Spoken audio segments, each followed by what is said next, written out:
Вернисаж в стиле джаз. Концерт с таким названием прошел в филармонии республики. Выступление Государственной академической симфонической капеллы стало своего рода презентацией нового подразделения эстрадно-джазовой музыки. Выступление прошло под руководством главного дирижера народного артиста Российской Федерации Мариса Яклашкина и заслуженного деятеля искусств Чувашской Республики Натальи Яклашкиной. Джаз как искусство сложился под влиянием африканских ритмов, европейской гармонии и элементов афроамериканского фольклора. В джазе участвуют многие инструменты симфонического оркестра. Звучание кардинально отличается от всех других форм оркестровой музыки. Потрясающая энергетика царила в зале весь вечер, с начала звучания первой композиции и до последней.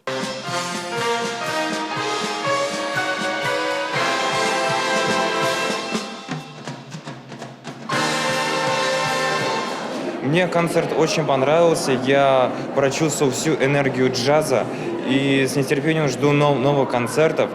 В частности, мне понравилось произведение Петра Ильича Чайковского в интерпретации джазового оркестра. Одно удовольствие наблюдать за дирижерами. Это такие замечательные люди, такой подъем, такой драйв. Солисты особая благодарность. Мальчики, чистые пруды, Мадонна – это что-то неестественное. Наталья Ильс, конечно, особая благодарность. Какая-то жемчужинка такая в этом концерте. В зале собрались настоящие ценители джазовой музыки, но не меньше зрителей выступления ждали и сами артисты.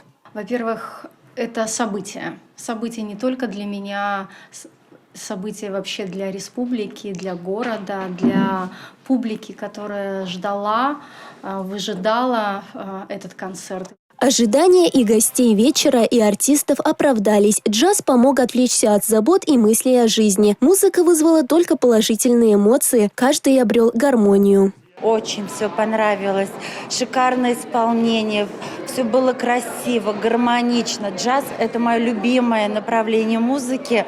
Мы были со всей семьей, дети маленькие, слушали с восхищением, аплодировали и кричали «Браво!». В этом году исполнится 100 лет джазу России. У оркестра эстрадно-джазовой музыки в Чувашии большие планы на будущее.